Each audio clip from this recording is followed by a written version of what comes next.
पुणे जिल्ह्यातील सर्वात उंच गड तुम्हाला माहीत आहे का? Unknown Forts of Swarajya, Part 13. स्वराज्यातला सर्वात उंच किल्ला तोरणा आहे. तोरणा किल्ला पुण्यापासून 60 किलोमीटर अंतरावर आहे. तर किल्ल्याच्या पश्चिमेला रायगड लागतो. किमान 90 किलोमीटर अंतरावर लागतो. तर दक्षिणेकडील बाजूस सातारा लागतो. किमान 100 किलोमीटर अंतरावर लागतो. स्वराज्यातला पहिला गड म्हणजे तोरणा. महाराजांनी पहिले तोरण बांधलेला गड म्हणजे तोरणा. तोरणाचे पहिले नाव हे प्रचंडगड असे होते. महाराजांनी हा गड जिंकला तेव्हा या गडाचे नाव तोरणा ठेवले. हा गड चढणे खूप अवघड आहे. 1.5 तासाचा ट्रेक आहे. आणि मग लागतो गडाचे पहिले प्रवेशद्वार बिनी दरवाजा.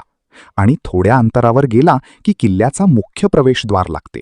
आणि त्याच्या पुढे तोरणजाई मंदिर आहे. आणि हा किल्ला जिंकल्यावर या किल्ल्याची मरमत करत असताना येथे सोन्याने भरलेली 22 हांडे सापडली होती.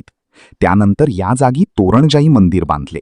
आणि याच्या पुढे म्हणजेच किल्ल्याच्या मोधी मेंगाई देवीचे मंदिर. आणि त्याच्या समोर आहे तोरणेश्वर महादेव मंदिर. छत्रपती महाराज जेव्हा 16 वर्षाचे असताना हा किल्ला जिंकला.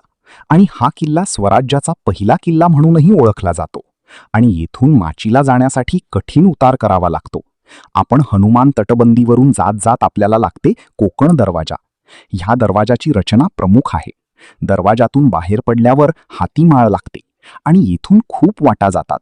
त्यातील एक वाट राजगड किल्ल्याकडे जाते. हा गड खूप मोठा आहे. हा गड फिरण्यासाठी कमीत कमी 4 तास लागतात. पुढे 1704 मध्ये हा किल्ला मुघलांच्या ताब्यात गेला आणि पुढे जाऊन परत मावळ्यांनी जिंकला. अशाच माहितीसाठी यश क्रिएशनला सबस्क्राईब करायला विसरू नका.